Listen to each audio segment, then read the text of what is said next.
12. El viejo de la montaña errante.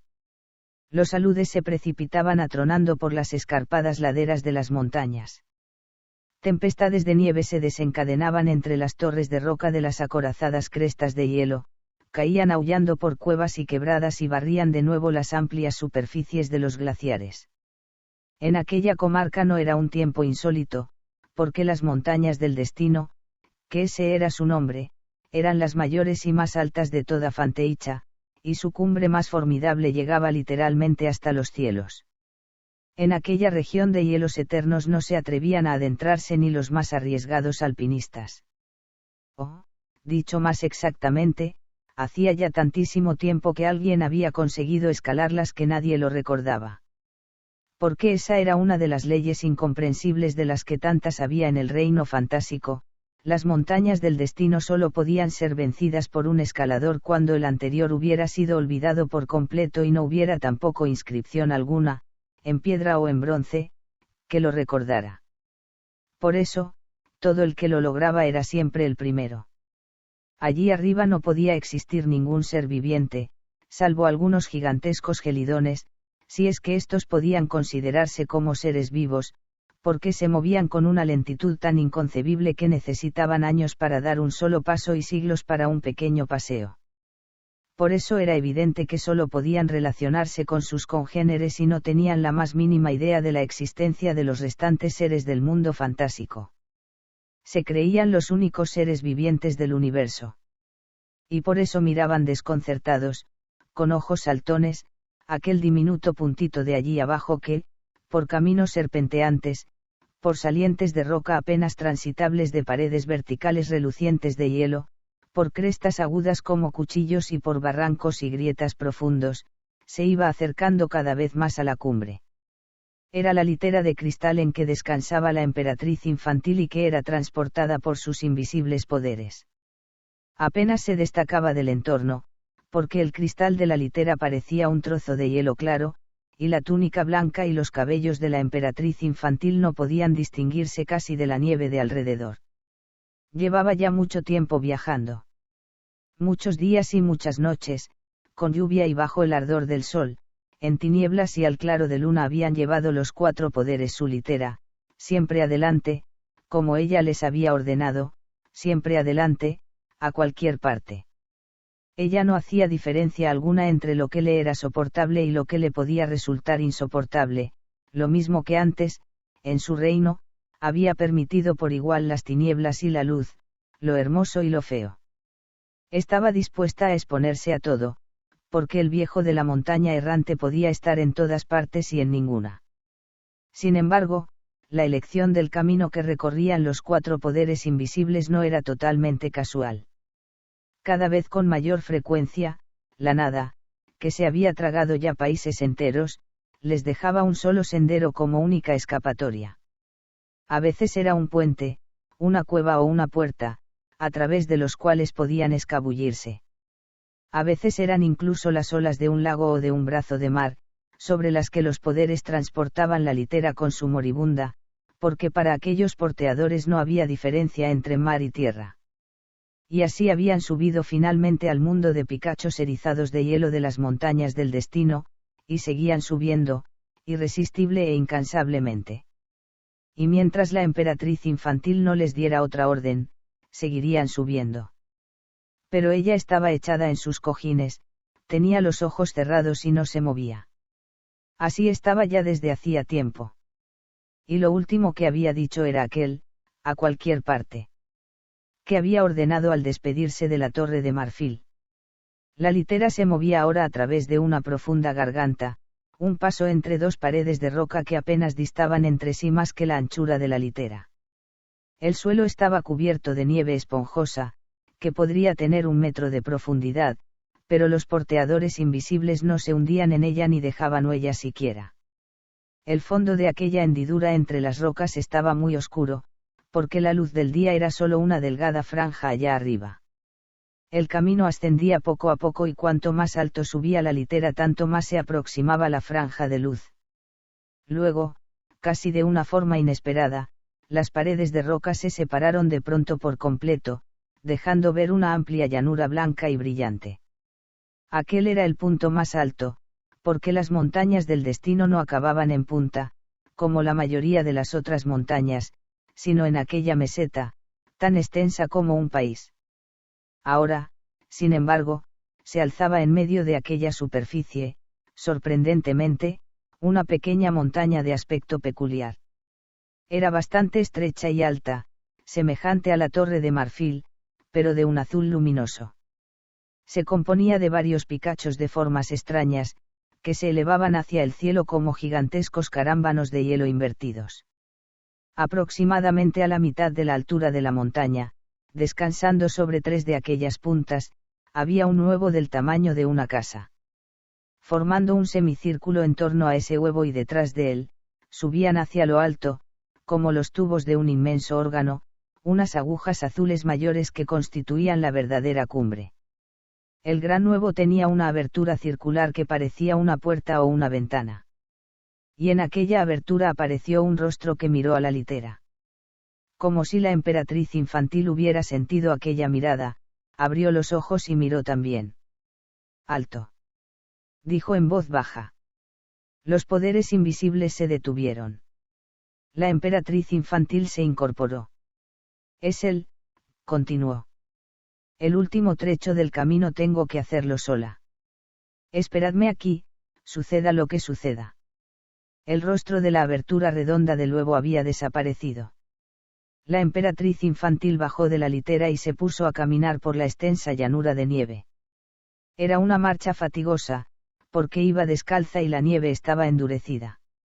A cada paso, se rompía la costra de hielo y la nieve dura como el cristal hería sus pies delicados. Un viento helado sacudía su pelo blanco y su túnica. Finalmente llegó a la montaña azul y se detuvo ante los picos lisos como el cristal. De la abertura redonda y oscura del gran huevo surgió una larga escala, muchísimo más larga que la que hubiera podido contener realmente el huevo. Por fin la escala llegó hasta el pie de la montaña azul y, cuando la emperatriz infantil la cogió, vio que se componía totalmente de letras que colgaban unas de otras, y que cada uno de sus peldaños era una línea. La emperatriz infantil comenzó a subir por ella y, mientras trepaba escalón por escalón, iba leyendo al mismo tiempo las palabras: «Vuelve. Vuelve.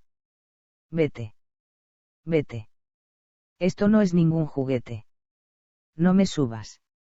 Vuelve atrás. No podrás llegar jamás. El camino está cerrado y yo bien te he aconsejado. Si te encuentras con el viejo, tarde llegará el consejo. Los principios son los fines, vuelve atrás. No desatines. Pues si alcanzas la abertura llegarás a la locura». La emperatriz se detuvo para reunir fuerzas y miró hacia arriba. Todavía faltaba mucho. No había recorrido ni la mitad. «Viejo de la montaña errante», dijo en alta voz, «si no quieres que nos encontremos no hubieras tenido necesidad de enviarme al abismo esta escala. Tu prohibición es la que me lleva a ti». Y siguió subiendo. «Lo que haces y lo que eres está escrito en caracteres. Si te acercas con audacia, ocurrirá una desgracia. No tendrá un final feliz tu carrera, emperatriz. Nunca he sido niño yo, por eso todo acabó. Al vivo le está prohibido verse muerto como ha sido». Otra vez tuvo que detenerse la emperatriz para tomar aliento.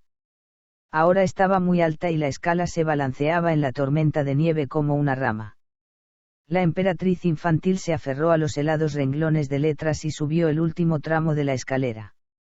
«Si no escuchas el aviso que la escala darte quiso y estás dispuesta a llegar donde nunca has de habitar, no te doy otro consejo, bienvenida. Soy el viejo».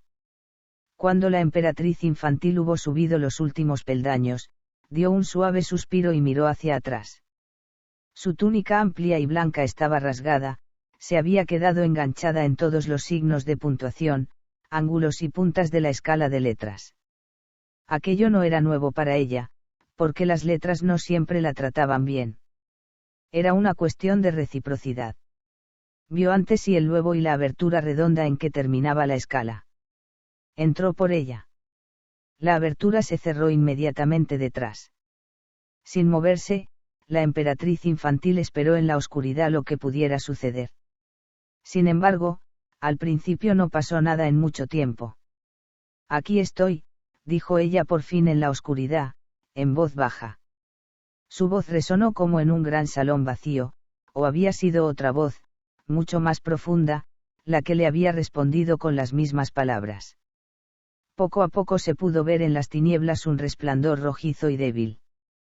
Salía de un libro que, abierto, flotaba en el aire en el centro de la estancia de forma de huevo. Estaba inclinado, de forma que ella podía ver su encuadernación. Tenía las tapas de color cobre y, lo mismo que en la alhaja que la emperatriz infantil llevaba al cuello, también en el libro se veían dos serpientes que se mordían mutuamente la cola, formando un óvalo. Y en ese óvalo estaba el título, La historia interminable. La cabeza de Bastián le daba vueltas. Era exactamente el mismo libro que estaba leyendo. Lo miró otra vez. Sí, no había duda, el libro que tenía en las manos era el libro del que se hablaba. Pero ¿cómo podía aparecer ese libro dentro de sí mismo? La emperatriz infantil se había acercado y miraba, al otro lado del libro flotante, el rostro de un hombre, iluminado desde abajo por las abiertas hojas con un resplandor azulado. Aquel resplandor salía de las letras del libro, que eran de color verde mar. El rostro del hombre parecía la corteza de un árbol viejísimo, por lo lleno que estaba de surcos. Tenía la barba larga y blanca y sus ojos estaban tan hundidos en cuevas oscuras que no se podían ver. Llevaba una cogulla azul de monje, con capucha, y tenía en la mano una pluma con la que escribía en el libro. No levantó los ojos. La emperatriz estuvo largo tiempo en silencio, mirándolo. En realidad, lo que hacía el hombre no era escribir, más bien deslizaba la pluma lentamente sobre las páginas en blanco y las letras de las palabras se formaban por sí solas, como si surgieran del vacío. La emperatriz infantil leyó lo que ponía y era exactamente lo que en aquel momento estaba ocurriendo, es decir, la emperatriz infantil leyó lo que ponía. «Escribes todo lo que ocurre», dijo ella. «Todo lo que escribo ocurre», fue la respuesta. Y otra vez era aquella voz profunda y oscura, que ella había escuchado como un eco de sus propias palabras. Lo curioso era que el viejo de la montaña errante no había abierto la boca. Había anotado sus palabras y las de ella, y ella las había oído como si solo recordase que él acababa de hablar. «Tú y yo», preguntó, «y toda Fanteicha, todo está anotado en ese libro». Él siguió escribiendo y, al mismo tiempo, ella escuchó su respuesta. «No. Ese libro es toda Fanteicha y tú y yo». «¿Y dónde está el libro?» «En el libro», fue la respuesta que él escribió. «Entonces, todo es solo reflejo y contrarreflejo», preguntó ella. Y él escribió, mientras ella le oía decir, que se ve en un espejo que se mira en otro espejo. «Lo sabes tú, señora de los deseos, la de los ojos dorados». La emperatriz infantil se quedó un rato callada y el viejo, al mismo tiempo, escribió que ella callaba. Entonces ella dijo en voz baja, «Necesito tu ayuda». «Lo sé», respondió y escribió él. «Sí», dijo ella, «así debe ser sin duda. Tú eres la memoria de Fanteicha y sabes todo lo que ha sucedido hasta este momento. Pero no puedes hojear tu libro y ver lo que sucederá». «Páginas en blanco». Fue la respuesta. «Solo puedo mirar atrás y ver lo que ha ocurrido». Podía leerlo mientras lo escribía. «Y lo sé porque lo leí. Y lo escribí porque sucedió. De esa forma, por mi mano, la historia interminable se escribe a sí misma». «Entonces, no sabes por qué he venido hasta ti». «No», oyó decir ella a su voz oscura, mientras escribía, «y hubiera querido que no lo hicieras. Por mí todo se hace inalterable y definitivo, también tú, señora de los deseos, la de los ojos dorados. Este huevo es tu tumba y tu ataúd. Has entrado en la memoria de Fanteicha. ¿Cómo quieres salir otra vez de este lugar?» «Todo huevo», respondió ella, «es el comienzo de una nueva vida». «Es verdad», escribió y dijo el viejo, Pero solo cuando se rompe su cáscara. Tú puedes abrirla, exclamó la emperatriz infantil, me has dejado entrar. El viejo negó con la cabeza y lo escribió. Fue tu fuerza la que lo hizo. Pero ahora que estás aquí ya no la tienes. Estamos encerrados para siempre. Realmente, no hubieras debido venir. Este es el fin de tu historia interminable. La emperatriz infantil sonrió, sin parecer nada preocupada. Tú y yo, dijo, no podemos hacerlo ya. Pero hay alguien que puede. Crear un nuevo comienzo, escribió el viejo, solo puede hacerlo una criatura humana. Sí, contestó ella, una criatura humana. El viejo de la montaña errante levantó lentamente los ojos y, por primera vez, miró a la emperatriz infantil.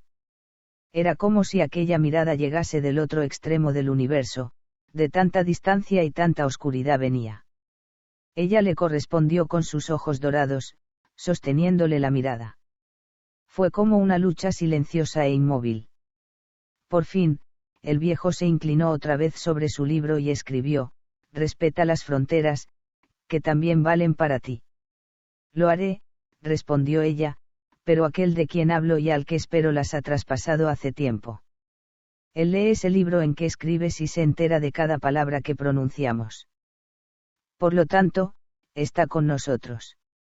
Eso es verdad, oyó decir a la voz del viejo, mientras éste escribía, también él pertenece irrevocablemente a la historia interminable, porque es su propia historia. Cuéntamela. Ordenó la emperatriz infantil. Tú que eres la memoria de Fanteicha, cuéntamela, desde el principio y palabra por palabra, tal como la has escrito. La mano del viejo que escribía comenzó a temblar. Si hago eso, tendré que escribirlo todo otra vez. Y lo que escribo sucederá de nuevo. Así debe ser. Dijo la emperatriz infantil. Bastián se inquietó. ¿Qué se proponía ella? Tenía algo que ver con él. Pero si hasta al viejo de la montaña errante empezaba a temblarle la mano. El viejo escribió y dijo, si la historia interminable se contase a sí misma, sería solo un sofisma este mundo admirable. Y la emperatriz respondió, pero, si el héroe llega y a nosotros se entrega, brotará una nueva vida. De él depende su venida. Eres realmente terrible, dijo y escribió el viejo, eso significa el final sin final. Entraremos en el círculo del eterno retorno. Y de él no se puede escapar.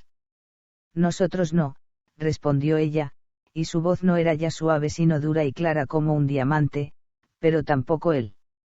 A menos que nos salve a todos. ¿Realmente quieres dejarlo en manos de una criatura humana? Sí, quiero. Y luego añadió en voz más baja, ¿o es que tienes una idea mejor? Durante mucho tiempo reinó el silencio, antes de que la voz oscura del viejo dijera, no. Estaba profundamente inclinado sobre el libro en que escribía. Su rostro quedaba oculto por la capucha y no podía verse. Entonces haz lo que te he pedido. El viejo de la montaña errante se sometió a la voluntad de la emperatriz infantil y comenzó a contarle desde el principio la historia interminable. En aquel momento cambió el resplandor que irradiaban las páginas del libro, su color. Se hizo rojizo como los rasgos que ahora surgían bajo la pluma del viejo. También la cogulla y la capucha de este tenían ahora el color del cobre. Y mientras escribía sonaba al mismo tiempo su voz profunda. También Bastián la escuchó muy claramente. Sin embargo, las primeras palabras que dijo el viejo no las entendió. Eran algo así como, no Isako Edsorvil Rednaerok Darnok Rakoirateiporp. Es extraño, pensó Bastián, porque habla de pronto el viejo en un idioma extranjero. ¿O será quizá un conjuro? La voz del viejo siguió sonando y Bastián tuvo que escucharla. Esta era la inscripción que había en la puerta de cristal de una tiendecita, pero naturalmente solo se veía así cuando se miraba a la calle, a través del cristal, desde el interior en penumbra. Fuera hacía una mañana fría y gris de noviembre, y llovía a cántaros. Las gotas correteaban por el cristal y sobre las adornadas letras. Lo único que podía verse por la puerta era una pared manchada de lluvia, al otro lado de la calle. Esa historia no la conozco, pensó Bastián un tanto decepcionado, no aparece en el libro que he estado leyendo hasta ahora. Bueno, ahora resulta que todo el tiempo me he equivocado. Había creído realmente que el viejo empezaría a contar la historia interminable desde el principio. La puerta se abrió de pronto con tal violencia que un pequeño racimo de campanillas de latón que colgaba sobre ella, asustado, se puso a repiquetear, sin poder tranquilizarse en un buen rato. El causante del alboroto era un muchacho pequeño y francamente gordo, de unos 10 u 11 años.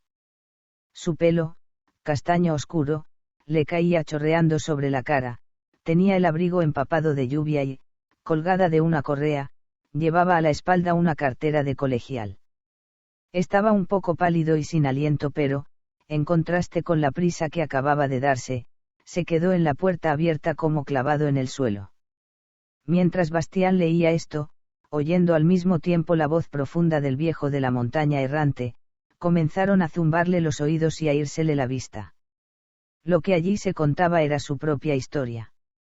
Y estaba en la historia interminable. Él, Bastián, aparecía como un personaje en el libro cuyo lector se había considerado hasta ahora. Y quién sabe qué otro lector lo leía ahora precisamente, creyendo ser también solo un lector, y así de forma interminable. A Bastián le entró miedo.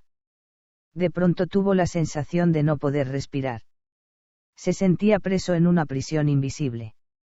Quiso detenerse, no seguir leyendo, pero la voz profunda del viejo de la montaña siguió narrando. Y Bastián no pudo hacer nada para resistirse. Se tapó las orejas, pero no sirvió de nada, porque la voz resonaba en su interior. Aunque desde hacía tiempo sabía que no era así, se aferró a la idea de que el parecido con su propia historia era solo, quizá, una casualidad increíble, pero la voz seguía hablando inexorablemente. Y entonces oyó cómo decía muy claramente: desde luego no te sobra, porque, si no, te hubieras presentado por lo menos. Me llamo Bastián, dijo el muchacho. Bastián Baltasar Bax. En aquel momento Bastián tuvo una experiencia importante. Se puede estar convencido de querer algo, quizá durante años, si se sabe que el deseo es irrealizable. Pero si de pronto se encuentra uno ante la posibilidad de que ese deseo ideal se convierta en realidad, solo se desea una cosa, no haberlo deseado. Al menos así le ocurrió a Bastián. Ahora, cuando todo se hacía irremisiblemente serio, le hubiera gustado huir. Pero en aquel caso no había ya huida. Y por eso hizo algo que, evidentemente, no podía servirle de nada. Se quedó como un escarabajo echado de espaldas. Quería hacer como si él mismo no existiera, estarse quieto y resultar tan imperceptible como fuera posible. El viejo de la montaña errante siguió contando y, al mismo tiempo, escribiendo de nuevo cómo Bastián había robado el libro y cómo se había refugiado en el desván del colegio y había empezado allí a leer. Y otra vez empezó de nuevo la búsqueda de Atreyu, que llegó hasta la vetusta Morla y encontró a Fujur en la tela de Igramul, en el abismo profundo, donde oyó el grito de espanto de Bastián. Una vez más fue curado por la vieja Urgle instruido por Engibuk. Atravesó las 3 puertas mágicas y entró en la imagen de Bastián y habló con Uyulala. Y luego vinieron los gigantes de los vientos y la ciudad de los espectros Igmork y la salvación de Atreyu y el regreso a la Torre de Marfil.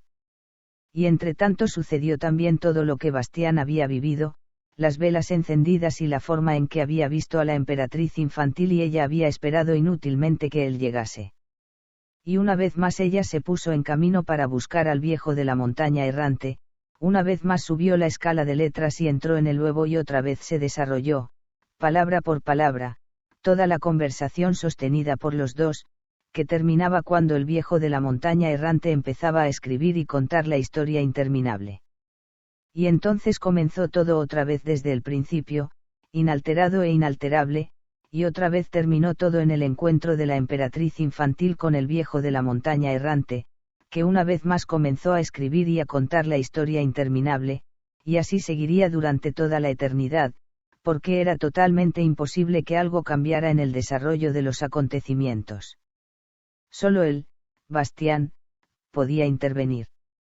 Y tenía que hacerlo si no quería permanecer encerrado también en aquel círculo. Le pareció como si la historia se hubiera repetido ya 1000 veces. No, como si no hubiera antes ni después, sino que todo sucediera siempre simultáneamente. Entonces comprendió por qué había temblado la mano del viejo. El círculo del eterno retorno era el final sin final. Bastián no sintió que las lágrimas le corrían por la cara. Casi sin darse cuenta gritó de pronto, hija de la luna. Voy. En ese mismo momento ocurrieron muchas cosas simultáneamente. La cáscara del gran huevo fue rota en pedazos por una fuerza tremenda, mientras se oía el oscuro retumbar de un trueno. Comenzó a soplar un viento tempestuoso que surgió de las páginas del libro que Bastián tenía sobre las rodillas, de forma que esas páginas empezaron a revolotear desordenadamente. Bastián sintió la tormenta en el pelo y el rostro, se quedó casi sin aliento, las llamas de las velas del candelabro de 7 brazos danzaron y se pusieron horizontales, y entonces un segundo viento tormentoso, más poderoso aún, agitó el libro y apagó todas las luces. El reloj de la torre dio las 12:13. Perelín, la selva nocturna. Muy suave dijo otra vez Bastián en la oscuridad, hija de la luna. Voy. Sentía que de ese nombre brotaba una fuerza indescriptiblemente dulce y consoladora, que lo llenaba por completo. Por eso dijo aún para sí unas cuantas veces, hija de la luna. Hija de la luna. Voy, hija de la luna. Enseguida estoy ahí. Pero ¿dónde estaba? No podía ver el menor resplandor, pero lo que le rodeaba no era ya la helada oscuridad del desván, sino una oscuridad aterciopelada y caliente en la que se sentía feliz y seguro. Todos sus miedos y congojas lo habían abandonado. Solo los recordaba como algo que hubiera ocurrido hacía mucho tiempo. Se sentía de un humor tan alegre y ligero que hasta se reía en voz baja. Hija de la luna, ¿dónde estoy? Preguntó. No sentía ya el peso de su propio cuerpo. Tanteó con las manos a su alrededor y se dio cuenta de que flotaba. No había ya colchonetas ni suelo firme. Era una sensación maravillosa y desconocida, un sentimiento de ingravidez y de una libertad sin fronteras. Nada de lo que antes lo había oprimido y coaccionado podía afectarlo ahora. Flotaba al final de alguna parte del universo. Pero en el universo había estrellas y Bastián no podía ver nada parecido. Solo aquella oscuridad aterciopelada en que se sentía mejor de lo que se había sentido en su vida. Estaría muerto. Hija de la luna, ¿dónde estás? Y entonces oyó una voz delicada como la de un pájaro, que le respondía y quizá le había respondido ya varias veces antes sin que se hubiera dado cuenta. Se oía muy cerca y, sin embargo, no hubiera podido decir de dónde venía. Aquí estoy, Bastián. Hija de la luna, eres tú. Ella se rió de una forma curiosamente cantarina. ¿Quién iba a ser si no? Acabas de darme ese bonito nombre. Gracias. Bienvenido, Salvador y héroe mío. ¿Dónde estamos, hija de la luna? Yo estoy contigo y tú estás conmigo. Era como una conversación en sueños y, sin embargo, Bastián estaba totalmente seguro de que estaba despierto y no soñaba. Hija de la luna, susurró, ¿es esto el final? No, respondió ella, es el principio. ¿Dónde está Fanteicha, hija de la luna? ¿Dónde están todos los demás? ¿Dónde están Atreyu y Fujur? Es que ha desaparecido todo. Y el viejo de la montaña errante y su libro. No existen ya. Fanteicha nacerá de nuevo de tus deseos, Bastián, que se harán realidad a través de mí. De mis deseos. Repitió Bastián asombrado. Ya sabes, oyó decir a la dulce voz, que me llaman la señora de los deseos. ¿Qué deseas para ti? Bastián reflexionó y preguntó luego cautamente, ¿cuántos deseos puedo formular? Tantos como quieras, cuantos más mejor, Bastián. Tanto más rico y variado será Fanteicha. Bastián estaba sorprendido y emocionado. Pero, precisamente porque de pronto se veía ante una infinidad de posibilidades, no se le ocurría ningún deseo. No sé, dijo finalmente. Durante un rato reinó el silencio y luego oyó la voz delicada como la de un pájaro: mala cosa. ¿Por qué? ¿Por qué entonces no habrá Fanteicha? Bastián cayó confundido. Su sensación de una libertad sin límites se veía poco a poco disminuida por el hecho de que todo dependiera de él. ¿Por qué está todo tan oscuro, hija de la luna?, preguntó. Los comienzos son siempre oscuros, Bastián. Quisiera verte otra vez, hija de la luna. ¿Sabes? Como en el instante aquel en que me miraste. Otra vez oyó la risa suave y cantarina. ¿Por qué te ríes? ¿Por qué estoy contenta? ¿Por qué? Acabas de formular tu primer deseo. Y lo cumplirás. Sí. Extiende la mano. Lo hizo y sintió que ella le ponía algo en la palma. Era diminuto pero, extrañamente, pesaba mucho. Daba frío y era duro y muerto al tacto. ¿Qué es esto, hija de la luna? Un grano de arena, respondió ella. Es todo lo que ha quedado de mi reino sin fronteras. Te lo regalo. Gracias, dijo Bastián maravillado. Realmente no sabía qué hacer con el regalo. Si por lo menos hubiera sido algo vivo. Mientras reflexionaba aún en lo que sin duda esperaba de él la hija de la luna, sintió de pronto en la mano un delicado cosquilleo. Miró con más atención. Mira, hija de la luna. Susurró. Empieza a fosforecer y brillar. Y, mira, brota una llamita. No, es un embrión. Hija de la luna, no es un grano de arena. Es una semilla luminosa que empieza a crecer. Muy bien, Bastián. Le oyó decir a ella. ¿Ves? Te resulta muy fácil. Del puntito de la palma de Bastián salía ahora un resplandor apenas perceptible, que rápidamente aumentó, iluminando en la oscuridad aterciopelada sus dos rostros de niño, tan distintos, inclinados sobre el prodigio. Bastián retiró lentamente la mano y el punto luminoso quedó flotando entre los dos como una estrelita. El embrión creció muy aprisa, y se podía verlo crecer. Echó hojas y tallos, y desarrolló capullos que se abrieron en flores maravillosas y de muchos colores que relucían y fosforescían. Se formaron pequeños frutos que, en cuanto estuvieron maduros, explotaron como cohetes en miniatura, esparciendo a su alrededor una lluvia multicolor de chispas de nuevas semillas. De las nuevas semillas crecieron otra vez plantas, pero de otras formas. Parecían helechos o pequeñas palmeras, cactus, colas de caballo o florecillas ordinarias. Cada una de ellas resplandecía y brillaba con un color distinto. Pronto, alrededor de Bastián y de la hija de la luna, por encima y por debajo de ellos y por todos lados, la oscuridad aterciopelada se llenó de plantas luminosas que germinaban y crecían. Una bola incandescente de colores, un nuevo mundo luminoso flotaba en ninguna parte, crecía y crecía, y en su interior más interno estaban sentados Bastián y la hija de la luna, mirando con ojos asombrados el maravilloso espectáculo. Las plantas parecían producir incansablemente nuevas formas y colores. Cada vez se abrían más capullos de flores, cada vez centelleaban más cuajadas umbelas. Y todo aquel desarrollo se producía en medio de un silencio absoluto. Al cabo de un rato, muchas plantas habían alcanzado ya la altura de girasoles, y algunas eran incluso tan grandes como árboles frutales.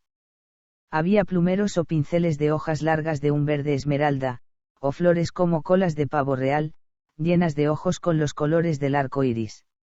Otras plantas parecían pagodas de sombrillas de seda violeta, superpuestas y desplegadas. Algunos troncos gruesos se retorcían como trenzas. Como eran transparentes, parecían de cristal rosa iluminado por dentro. Y había ramilletes de flores como grandes racimos de farolillos azules y amarillos. En muchos sitios colgaban millares y millares de florecitas estrelladas, en cataratas brillantes como la plata, o cortinas de oro viejo hechas de lirios de los valles con largos estambres en forma de borla. Y aquellas plantas nocturnas luminosas crecían cada vez más exuberantes y espesas, entrelazándose poco a poco para formar un magnífico tejido de suave luz. Tienes que darle un nombre, susurró la hija de la luna. Bastián asintió. Perelín, la selva nocturna, dijo. Miró a la emperatriz infantil a los ojos, y le ocurrió otra vez lo que le había ocurrido cuando intercambiaron por primera vez sus miradas. Se quedó como embrujado mirándola, sin poder apartar los ojos de ella. Cuando la vio por primera vez, ella estaba moribunda, pero ahora era muchísimo más bella. Su túnica rasgada estaba otra vez entera, y en la inmaculada blancura de la seda y en su largo cabello jugueteaba el reflejo de una suave luz multicolor. El deseo de Bastián se había cumplido. Hija de la luna, balbuceó turbado, ¿estás ya bien otra vez? Ella sonrió. Es que no se ve, Bastián. Quisiera que siempre fuera así, dijo él. Siempre es solo un momento, respondió ella. Bastián guardó silencio. No comprendía su respuesta, pero no tenía ganas de romperse la cabeza. No quería hacer nada más que sentarse ante ella y mirarla. En torno a los dos, la creciente espesura de las plantas luminosas había formado un entramado espeso, un tejido ardiente de colores que los encerraba como en una gran tienda redonda de tapices mágicos. Por eso Bastián no se dio cuenta de lo que sucedía fuera. No sabía que Perelín seguía creciendo y que cada planta se hacía cada vez mayor. Y seguían lloviendo por todas partes semillas pequeñas como chispitas, de las que brotaban nuevos embriones. Bastián continuaba sentado, contemplando a la hija de la luna. No hubiera podido decir si había pasado mucho tiempo o poco, cuando la hija de la luna le tapó los ojos con la mano. ¿Por qué me has hecho esperar tanto? Oyó que le preguntaba. ¿Por qué me has obligado a ir al viejo de la montaña errante? ¿Por qué no viniste cuando te llamé? Bastián tragó saliva. ¿Por qué? Pudo decir abochornado, creí que, por muchas razones, también por miedo. Pero en realidad me daba vergüenza, hija de la luna. Ella retiró la mano y lo miró sorprendida. ¿Vergüenza? ¿De qué? Bueno, titubeó Bastián, sin duda esperabas a alguien digno de ti. ¿Y tú? Preguntó ella. No eres digno de mí. Quiero decir, tartamudeó Bastián, notando que enrojecía, quiero decir alguien valiente y fuerte y bien parecido, un príncipe o algo así. En cualquier caso, no alguien como yo. Había bajado la vista y oyó cómo ella se reía de nuevo de aquella forma suave y cantarina. Ya ves, dijo él, también ahora te ríes de mí. Hubo un silencio muy largo, y cuando Bastián se decidió por fin a levantar los ojos, vio que ella se había inclinado hacia él, acercándosele mucho. Tenía el rostro serio. Quiero enseñarte algo, Bastián, dijo. Mírame a los ojos. Bastián lo hizo, aunque el corazón le latía y se sentía un poco mareado. Y entonces vio en el espejo de oro de los ojos de ella, al principio pequeña aún y como muy lejana, una figura que poco a poco se fue haciendo mayor y cada vez más clara. Era un chico, aproximadamente de su edad, pero delgado y de maravillosa hermosura. Tenía el porte gallardo y apuesto, y el rostro noble, delgado y varonil. Parecía un joven príncipe oriental. Llevaba un turbante de seda azul, y también era de seda azul su casaca bordada de plata, que le llegaba hasta las rodillas. Sus piernas estaban enfundadas en altas botas rojas de cuero fino y flexible, cuyas puntas se curvaban hacia arriba. Sobre la espalda le caía desde los hombros un manto que brillaba como la plata, con el alto cuello subido. Lo más hermoso del joven eran sus manos, que parecían finas y distinguidas pero, sin embargo, insólitamente vigorosas. Pasmado y lleno de admiración, Bastián contempló aquella imagen. No se cansaba de mirarla. Estaba a punto de preguntar quién era aquel hermoso hijo de rey, cuando lo sacudió como un rayo la idea de que era él mismo. Era su propia imagen, reflejada en los ojos dorados de la hija de la luna. Lo que le ocurrió en ese momento resulta difícil de describir con palabras. Fue como un éxtasis que lo sacó de sí mismo igual que un desvanecimiento, llevándolo muy lejos y, cuando volvió a poner el pie en el suelo y hubo vuelto en sí por completo, se vio como aquel hermoso joven cuya imagen había visto. Se miró, y todo era como en los ojos de la hija de la luna, las botas finas y flexibles de cuero rojo, la casaca azul bordada de plata, el turbante, el largo manto resplandeciente, su figura y en la medida en que podía darse cuenta también su rostro. Asombrado, se miró las manos. Se volvió hacia la hija de la luna. Ya no estaba allí. Se había quedado solo en el espacio redondo que había formado la resplandeciente espesura de las plantas. Hija de la luna. Llamó por todos lados. Hija de la luna. Pero no recibió respuesta. Se sentó desconcertado. ¿Qué hacer ahora? ¿Por qué lo había dejado ella solo? ¿A dónde iría él, si es que podía ir a alguna parte y no estaba encerrado como en una jaula? Mientras estaba intentando comprender lo que podía haber inducido a la hija de la luna a dejarlo sin una explicación ni una palabra de despedida, sus dedos juguetearon con un amuleto dorado que colgaba de su cuello en una cadena. Lo miró y lanzó una exclamación de sorpresa. Era Aurin, la alhaja, el esplendor, el signo de la emperatriz infantil que hacía a los que lo llevaban representantes suyos. La hija de la luna le había dado poder sobre todos los seres y las cosas de Fanteicha. Y mientras él llevara ese signo, sería como si ella estuviera con él.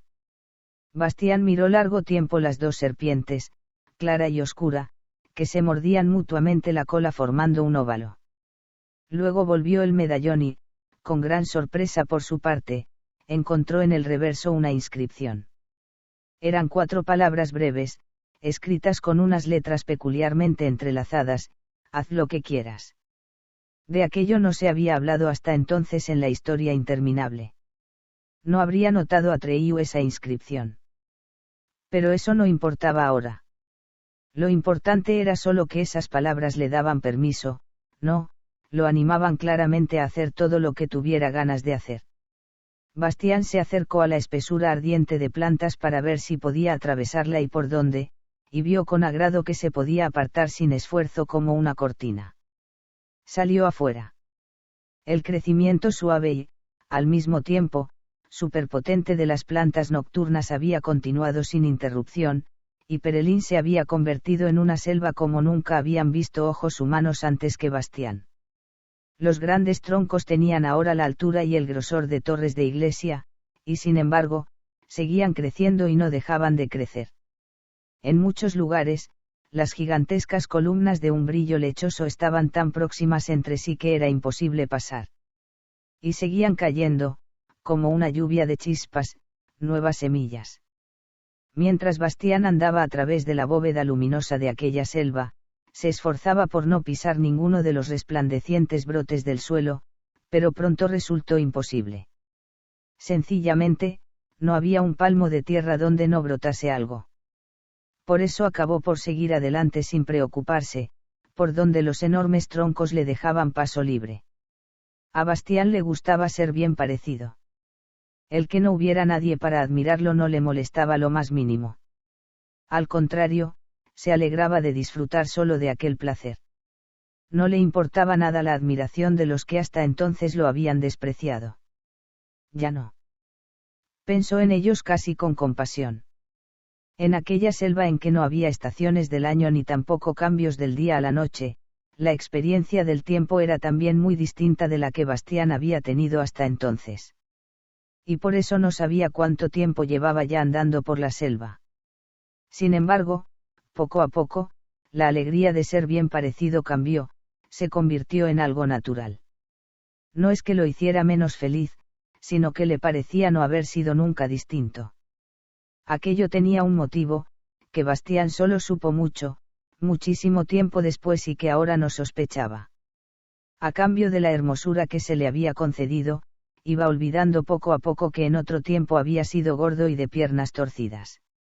Aunque hubiese notado algo, sin duda no le hubiera importado mucho ese recuerdo. Sin embargo, el olvido vino por sí solo, de forma totalmente imperceptible. Y cuando el recuerdo hubo desaparecido por completo, le pareció como si él hubiera sido siempre como entonces. Y precisamente por eso su deseo de ser bien parecido se calmó, porque alguien que ha sido siempre bien parecido no lo desea ya.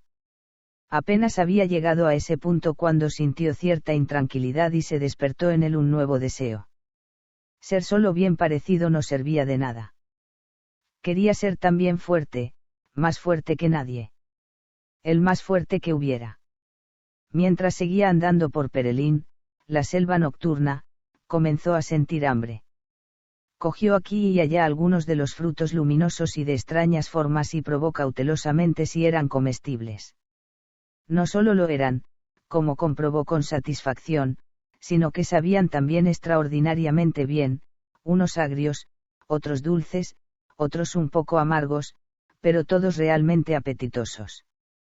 Sin dejar de andar, se comió uno tras otro, y sintió al hacerlo que una fuerza maravillosa recorría sus miembros. Entretanto, la resplandeciente maleza de la selva se había espesado tanto a su alrededor que le impedía la vista hacia todos los lados. Y, por añadidura, también las lianas y raíces aéreas empezaban a crecer de arriba abajo y a entretejerse con la espesura, formando una maleza impenetrable. Bastián, dando golpes con el canto de la mano, se abría camino, y la espesura se separaba como si utilizase un machete o un facón. La brecha se cerraba enseguida tras él, tan perfectamente como si nunca hubiera existido. Siguió adelante, pero una pared de gigantes arbóreos, cuyos troncos no dejaban espacio alguno entre ellos, le cerró el paso. Bastián extendió ambas manos, y separó dos de los troncos. La abertura se cerró de nuevo sin ruido tras él. Bastián lanzó un salvaje grito de júbilo. Era el rey de la selva. Durante algún tiempo, se contentó con abrirse camino por la jungla, como un elefante que hubiera oído la gran llamada. Sus fuerzas no se agotaban, no tenía que detenerse en ningún momento para recuperar el aliento, no tenía punzadas de costado ni palpitaciones. Ni siquiera sudaba. Pero finalmente se hartó de hacer estragos y le entraron ganas de contemplar Perelín, su reino, desde lo alto, para ver hasta dónde se extendía. Miró hacia arriba calculadoramente, se escupió en las manos, cogió una liana y comenzó a izarse, sencillamente así, mano sobre mano, sin utilizar las piernas, como había visto hacer a los artistas de circo. Como un pálido recuerdo de días muy pretéritos, se vio por un momento a sí mismo, durante la clase de gimnasia, balanceándose como un saco de patatas, con gran regocijo de toda la clase, al extremo inferior de una escala de cuerda. Tuvo que sonreír. Sin duda se habrían quedado con la boca abierta si hubieran podido verlo ahora. Se hubieran sentido orgullosos de ser sus amigos. Pero él no les hubiera hecho ni caso. Sin detenerse una sola vez, llegó finalmente a la rama de la que colgaba la liana. Se colocó sobre la rama a horcajadas. La rama era gruesa como un barril y fosforescía por dentro con un resplandor rojizo. Bastián se puso en pie cautelosamente y se balanceó hacia el extremo del tronco. También allí una espesa vegetación trepadora le cerraba el paso, pero él la atravesó sin esfuerzo. El tronco era allí arriba tan grueso, que 5 hombres no hubieran podido abarcarlo. Otra rama lateral, que sobresalía un poco más alto y en otra dirección del tronco, no quedaba a su alcance desde donde estaba. Por ello, dio un salto para agarrar una raíz aérea y se columpió de un lado a otro hasta que pudo, mediante un nuevo salto arriesgado, alcanzar la rama superior. Desde allí pudo izarse a otra todavía más alta. Ahora estaba muy arriba en el ramaje, por lo menos a 100 metros, pero el follaje y las ramas no le dejaban ver el suelo. Solo cuando hubo alcanzado aproximadamente el doble de esa altura encontró aquí y allá sitios despejados que le permitieron mirar a su alrededor. Sin embargo, allí empezó a ponerse difícil la cosa, precisamente porque cada vez había menos ramas y ramitas. Y finalmente, cuando estaba ya casi arriba, tuvo que detenerse porque no encontró nada a que agarrarse más que el tronco liso y desnudo, que tenía el espesor de un poste de telégrafos. Bastián miró hacia lo alto y vio que aquel tronco o tallo terminaba unos 20 metros más arriba en una flor gigantesca, de color rojo oscuro, que relucía. Cómo podría llegar hasta ella no le resultaba nada claro. Pero tenía que subir, porque no quería quedarse donde estaba.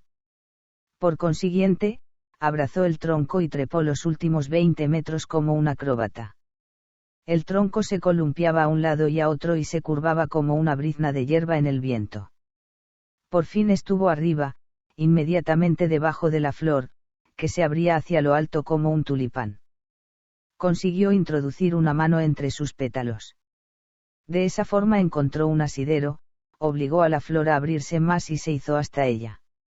Durante un segundo se quedó echado, porque ahora sí que estaba un tanto sin aliento. Pero enseguida se puso en pie y miró por el borde del gigantesco capullo de rojo resplandor, hacia todos lados, como desde la cofa de un navío. La vista era grandiosa y desafiaba toda descripción. La planta en cuya flor estaba era una de las más altas de toda la jungla y, por eso, podía ver muy lejos. Sobre él seguía estando la oscuridad aterciopelada como un cielo nocturno sin estrellas, pero por debajo se extendía la inmensidad de las copas de los árboles de Perelín, con un juego de colores tal que casi hizo que se le salieran los ojos de las órbitas. Y Bastián se quedó allí largo tiempo, empapándose de aquella vista. Era su reino. Lo había creado él. Era el rey de Perelín. Y, una vez más, su salvaje grito de júbilo resonó sobre la jungla luminosa. El crecimiento de las plantas nocturnas continuaba sin embargo, en silencio, suave e ininterrumpidamente.